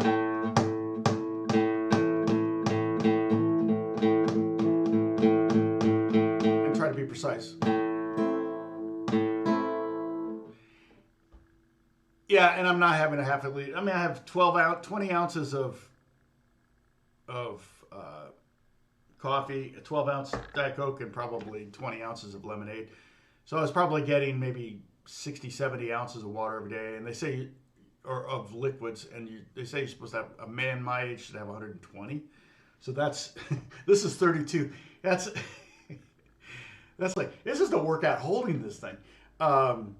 That's almost 4 of these. I'm doing 2 of these a day plus what I normally do. So, like I said, I've noticed a difference. And I told Beth, I said, if I ever say I'm feeling tired, just tell me to drink water. Because that's the thing. It's like, there's 2 things I can do that will make me not feel tired when I'm like, oh my gosh. And I know I'm getting older. So that's part of what in my head, I'm thinking, oh, I'm just getting older. It's just natural. My grandfather, my father-in-law would take a nap, fall asleep in the afternoon kind of thing.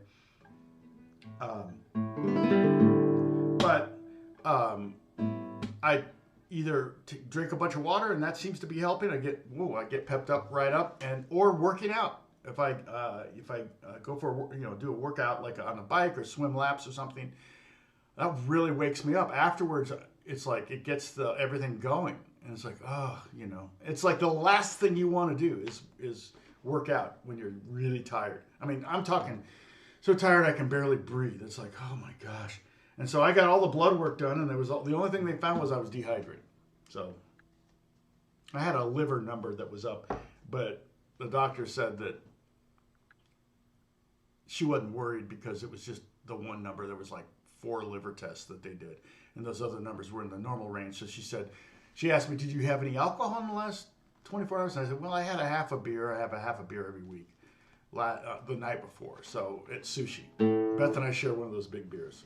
It was a half a beer. It was only... Okay. All right, so this pattern I'm working on. Sorry. Look, a squirrel. All right. So this pattern I'm working on, golpe with a thumb and then up. Okay? And then here's the crazy part. So it's golpe with the bass note, thumb up, and then hit the top with your thumb, like that. And then hit it again, but this time fingers down. So it's... Okay? And then from there it's up, fingers up. Let's see.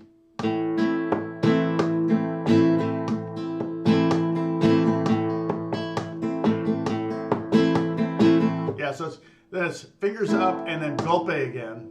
So finger index up, but leave your ring finger down there. It's crazy complicated. And then thumb hit with the down fingers and then fingers up again, I think. Yeah, crazy, right?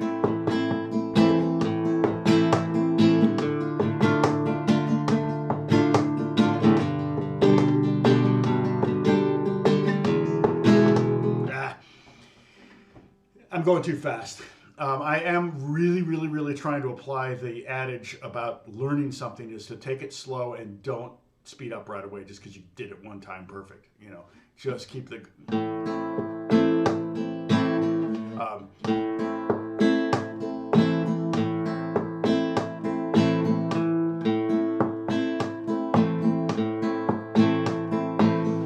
It's probably too loud of a rumba pattern to really record. I would love to be... The one that I learned, this one...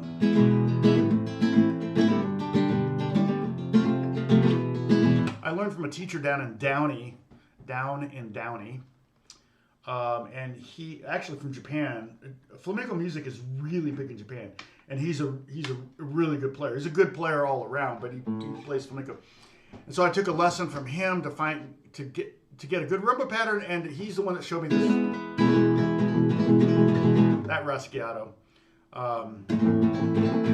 I was trying to do that one and I couldn't do it, and he just said, like, just feel like you're doing, like, hey, like the Hawaiian thing or the beach thing. It's like, it's all about relaxing, and it's really hard for me to do. But I found him on YouTube, and I was looking for rumba patterns, and he showed this pattern.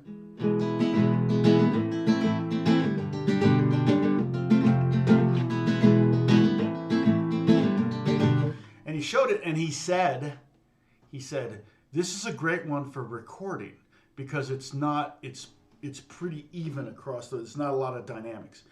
And I went, this is the teacher I want, because that's how I use this stuff. And the reason I'm kind of emphasizing this, and I told him this when I took the lesson, the reason I'm trying to work on this stuff, and every day I'm picking this up and working on the patterns a little bit, maybe 15 minutes a day.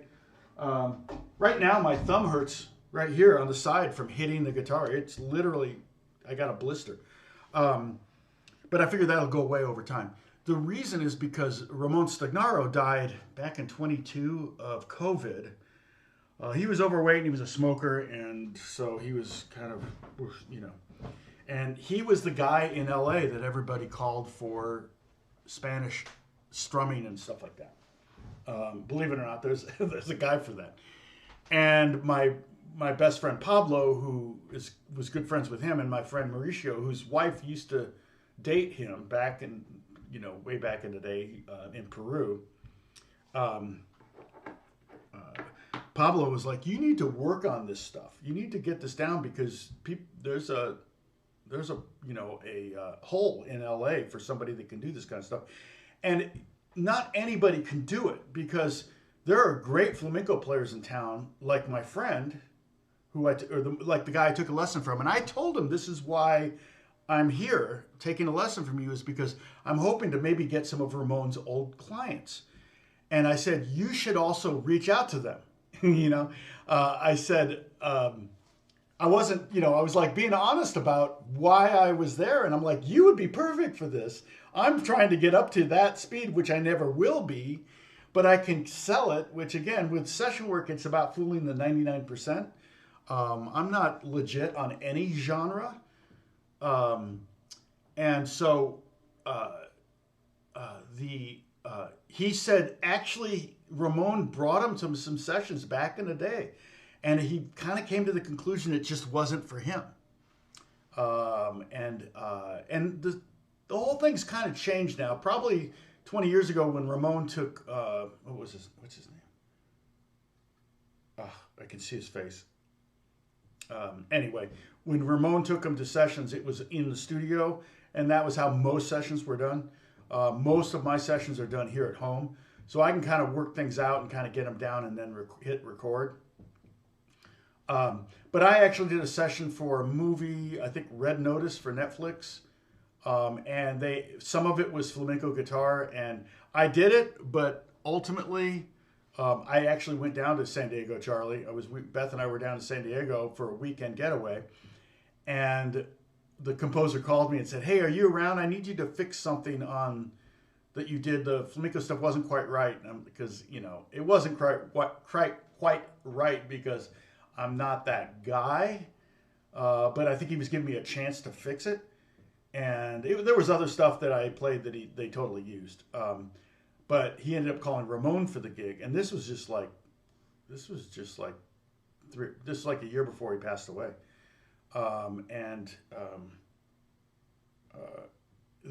So Ramon ended up getting on the soundtrack, so we were on a record together. Ramon didn't like any guitar players in town. He didn't like anybody, because they were all competition. And when Pablo would use me on a record, like a Marco Antonio Solis record, and he would use me on some stuff, and then he would use, on the pop stuff, he would use me, and on the Spanish stuff, he would use Ramon. And he would say, who'd you use for guitar on that? And Pablo said, oh, I used Tom Strahle. And he goes, oh, well, okay, he's good. So I at least I never really ever worked directly with Ramon, like in the same room. We would work on the same records, but at different times. So apparently he respected me. But my understanding was, and it has to be true, because it was said at his funeral, that he was pretty brutally honest. So when they actually say that stuff at someone's funeral, that's what they was. But I had heard from a couple people that, yeah, he was really brutally honest about, especially guitar players. He thought, yeah, you have no business of being here. You're not good enough, kind of thing, But I never had any interactions with him. Just a lot of mutual friends, and we worked on a few things together, separately, if that makes sense. But yeah, I was in San Diego, so Charlie, I couldn't. Like, we were actually we were at a hotel there, and I didn't like the hotel. I thought and the street noise was really loud, and we could hear it while we were trying to sleep. It was a hotel on that.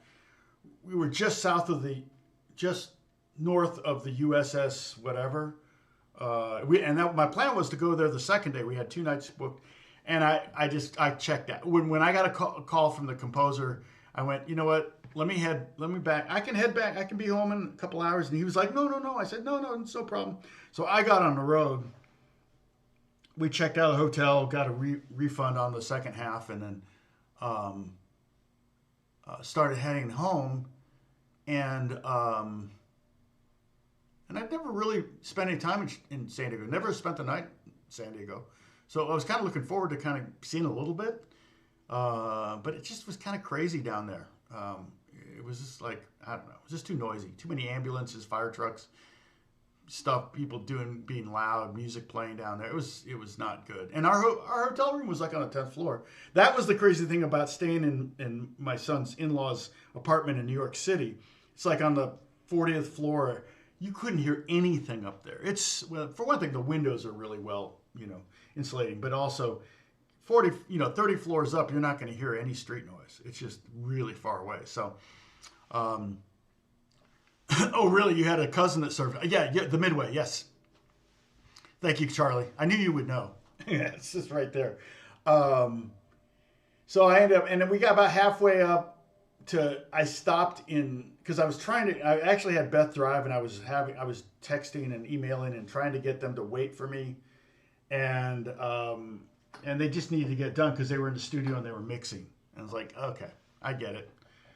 So we stopped in Carlsbad, and I have friends in Carlsbad. So I think we stopped and had lunch with our friends in Carlsbad and just said, forget it. I'm not going to try to get home in time.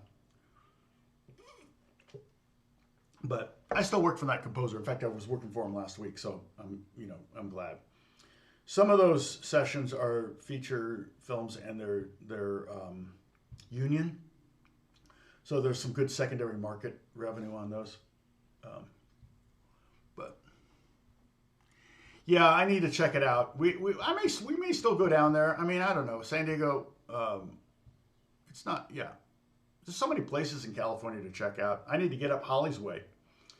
La Jolla is where Charlie is, basically, or was. La Jolla is very nice. Yeah. I'm sure it's getting over. It's mostly a lot of people. But it's Southern California. More than 10% of the nation's population lives in this one state. But yeah, I was not particularly impressed by Napa. I was kind of surprised how kind of rural and almost like it felt. It didn't, and not that I was wanting it to be super nice. What's the place that Pleasant? I don't know. I'm gonna pull it up.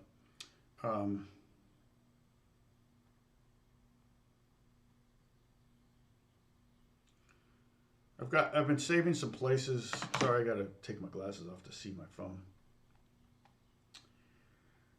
We met Charlie at, is this here?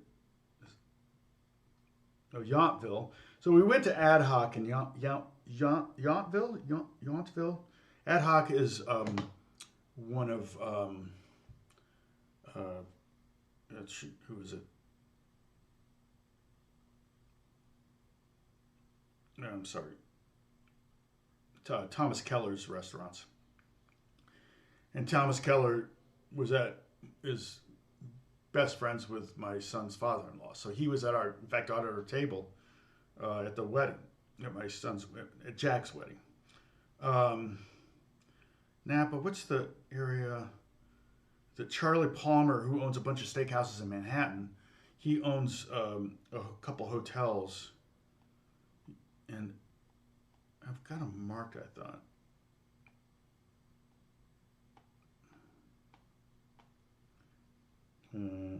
Yeah, Paso Robles. So he owns the Paso Robles Inn, and he's putting in 3 really nice restaurants in that Hotel, Paso Robles. And then there's another, is it Pleasanton? Tescadero? No, where's, thought I marked it. I'm not seeing it. But we really like, what's this? Avila. Oh, yeah, we really like Avila, Slow, San Luis Obispo. We really like.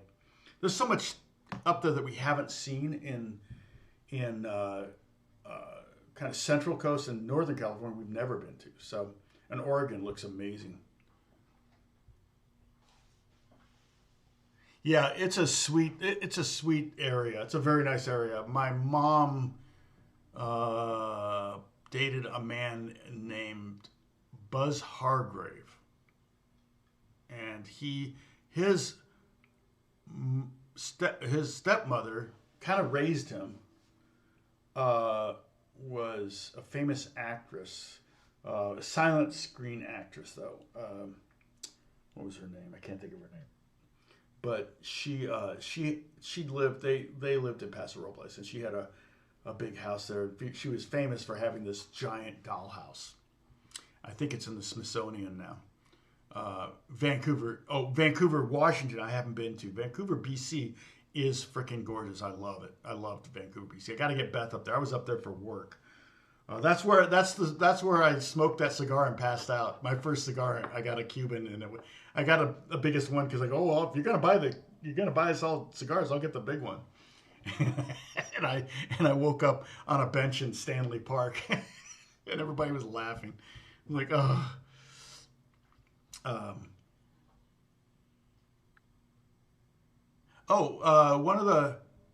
One of the posts I saw said it was rented from Norm's. Oh, what was rented? We're okay. All right. So, are we talking about Back to the Future? Yes. Okay. So my son Alex has a speculation about this. All right. He thinks that Norm sold it to. It came from Norm's originally, but he thinks that Norm probably, because Alex actually knows. I know Norm. I don't particularly know. I mean, he knows me to yell at me. I told you that story. Alex worked with his son a little bit. He's kind of a Jordan, I think, and kind of a dopehead and kind of a loser. And Alex worked with him and trying to help him do producing and stuff like that, and just nothing came from it. But Alex got to go to like the rare, like locked the vault where all the really good stuff is kept, and got to choose whatever guitar he wanted to play on Jordan's stuff.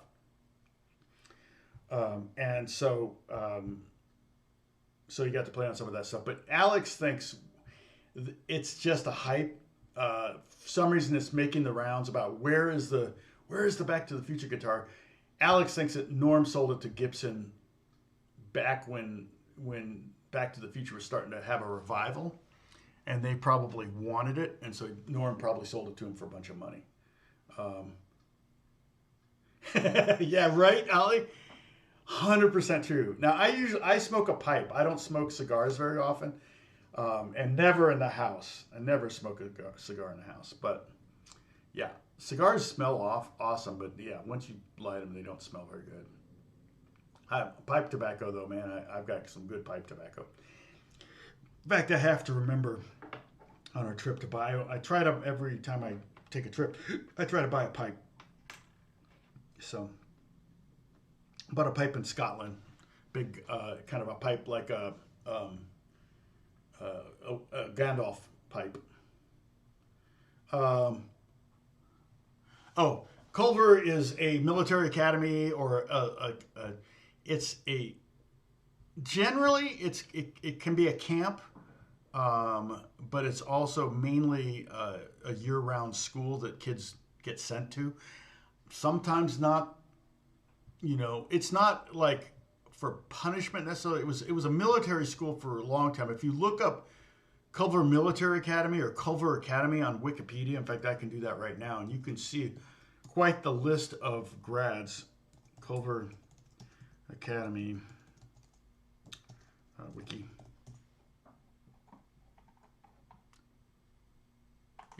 Culver, Indiana. It's a beautiful campus. I used to go up there on the lake with friends, and we'd go to the campus and stuff like that. But I have friends that have a house up there. The Ball family, that Ball, Ball canning jars, Ball Aerospace, all that. Okay. List of okay. Oh, the guy that owns the Tennessee Titans, Bud Adams. Alexander, Crown Prince of Yugoslavia. Richard Baer, retired CIA officer. Richard Batten, Frank Batten, who I actually know. My father-in-law knew him, founder of the Weather Channel. Dierks Bentley went to Culver. That's crazy. I had no idea. Let's see. Samuel Butler, lawyer. Enrico Caruso, son of the opera singer. I'm just in the C's. Hockey player Kevin Dean.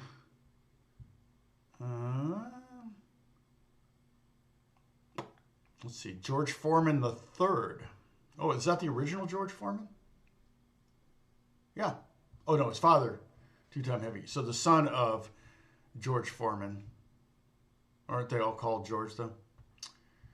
Another hockey player. But it's cool. I mean, you could be 12 years old at this school and you learn how to fly. You learn how to sail. I mean, it's crazy. Lamar Hunt, founder of the Kansas City Chiefs.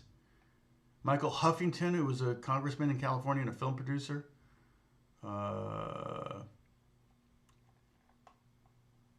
Alumni.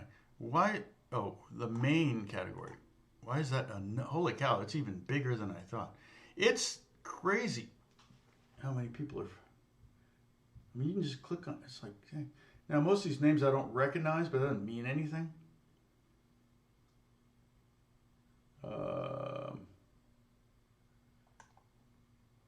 Roger Penske went to Culver. In fact, I think my stepdad went to Culver, and and Bill Ball went to Culver, but they did summer like camp stuff or say, and they have dorms and everything, so you can stay there year round.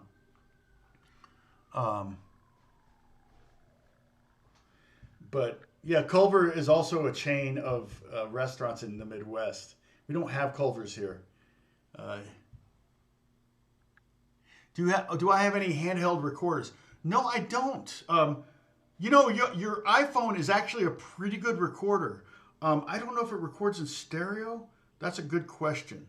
But it's not a bad recorder. You can play a guitar into it and actually use that track if you want to. Guitar boot camp. Yeah, we need a guitar boot camp. But yeah, it's crazy. I mean, it used to be an all-boys school. The first gig I ever did with my band Malachi in Indiana, that was the big band that I got in, that was like, oh my gosh, I'm in the actual working band. I was subbing on the first gig, and after the gig, they asked me to join the band. But it was at Culver. And they didn't used to do dances because it was an all-boys school, and they went co-ed back, it would have been like 80 or 78. I wonder if it says on there. Anyway, yeah. So prior to that, for 100 years, it was just guys. And but when I played, I remember the girls were the only ones dancing. The guys were like, "We're not dancing," and it was the guys outnumbered the girls. It was like 5-1. But I mean, it's pretty cool. I think that some kids get sent there because they're problem kids, and they need discipline, and it's discipline. And there's probably some abuse. That's kind of what the movie Taps was about, I think. Never saw it, but it was supposed to be filmed there. And I think there was probably some abuse allegations, not by teachers or anything like that, although maybe by drill sergeants or whatever. But that's just, that's pretty much the military abuse. But it was student on student stuff, that was just like kids getting beat up and all that. So, and that stuff is frowned upon. So my friend, my stepdad was best friends with Bill Ball, who was heir to the Ball company fortune and everything like that. And so they still do. The family, Bill Ball's son was the best man at my wedding. Chip just texted me a picture of him meeting some other friends of mine, completely unrelated. It was pretty funny. But yeah, so they still have this beautiful house, old house on Lake Maxinkuckee is the name of the lake. And on the north end of the lake is Culver. And, like my stepdad, not my stepdad so much, but Chip's dad, Bill, was like a groundbreaker in water skiing. They invented so many things. They built ski jumps before anybody had ski jumps. They were building, they were doing platform skiing where they would jump off a platform, 20 feet up and then land on the water and take off. Chip could barefoot. I barefooted. He taught me how to barefoot, but I could only do it off a boom. It's crazy. When you barefoot water ski, I mean, literally in your bare feet. I was not wearing anything on my feet. And the water is cold and it feels hot because of the friction. It's the craziest thing. And a boom it comes off the side of the boat. So you go in the water, you're wearing a vest, and you hold on to the boom and they take off, and now you're skimming on your belly. And then what you have to do is you have to twist and bring your feet around. You twist the opposite side so you're not hitting the boat. You twist away from the boat, bring your feet around, and lift your feet up in the air. And now you're wearing a full wetsuit, but not feet. And then you're bouncing on your butt. So you're getting a lake enema right there. And then you just slowly drop your feet in the water and you pop right up. And I was doing it. I couldn't believe it, and then the first time I did it, the first time I tried, I got right up. And all the kids on the boat were screaming like, yeah, you did it. Yeah. And I looked over for a second and I just lost it. And you have to go really, really fast to do that. And so I remember when I fell, it was like, just like that, one of those kind of things. It was brutal. I don't think I did it again. I think that was it. I was punch drunk after that fall. We went crazy on that lake though. First thing we would do, we'd get up at 6 a.m. when it was glass and we just go out and water ski. Beth could slalom. I could never slalom. Back in the day, you would drop a ski. Like you have two skis and you drop one and then put your foot in the back one. And I just couldn't. Every time I drop a ski, I'd fall. I have no sense of balance. And then Beth, she would just, and Chip would just get off, one ski, and you just pop right up. I probably should have tried one ski. I always tried dropping. I did do one ski. I believe I did do one ski off the boom. But again, the boom is on the boat. It's not like a rope where it's, moving everything. But water skiing is really big up at Culver. And so if you're a kid and you go to Culver, you're going to learn to water ski. You're going to learn to sail. You're going to learn to fly a plane. You're going to learn to horseback ride. And then the academics at that school are off the charts. Like I said, a lot of very, very successful people went to Culver. So I don't know anybody lately, but yeah, you look it up. It's cool. It's a beautiful area. We loved it up there. We would go up often, a lot of weekends growing up. We'd go up to play tennis. There are tennis courts at Culver, so me and Chip would play tennis, or Chip lives in California now, but he goes there once a year to the house. They pretty much have to rent the house out because the taxes are so high and the maintenance is so high. They pretty much rent the house out all summer except 1 week. I think they keep it for 4th of July or something. Or maybe they've moved it to August because they can get more money for 4th of July. We used to go up there where they never had to do that. And we learned so many card games. Their family was so fun, and we would just play games the whole time. It was great. It was a lot of fun. I learned to fly a piano in high school. Wait, how do you fly a piano?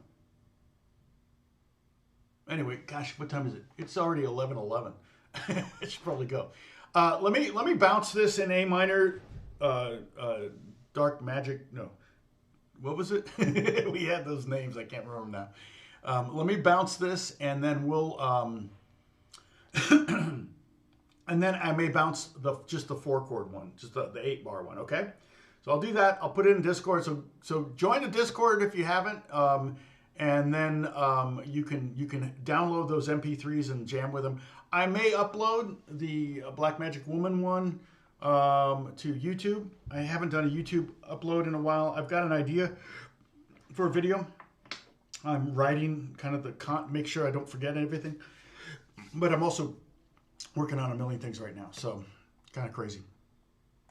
Anyway, God bless you all. Thank you all for hanging out. What was our peak here? 21, 26. Looks like 26, 28. We got up to 28 early on before 10 o'clock. But anyway. Oh, you learned all of that? Where did you learn it, Sam?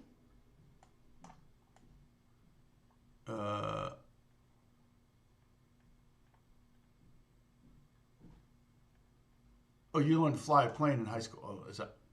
Yeah. Oh, what? Oh, you fixed it. Oh, I read that as piano. Sorry, fly a piano. Why? How did I see piano there? Or did you change it? Yeah, that's awesome. That's really, really cool. Okay, everybody have a great week. I'll see you next Monday, I think. I think I'm around next Monday. So I will, but if something changes, I'll let you know. All right? God bless you all. I do have a session coming up on a Monday. And then, like I said, I'm going on vacation. So there may be some time off here. I'll let you know. Try to keep you posted. Anyway, talk to you soon. Bye.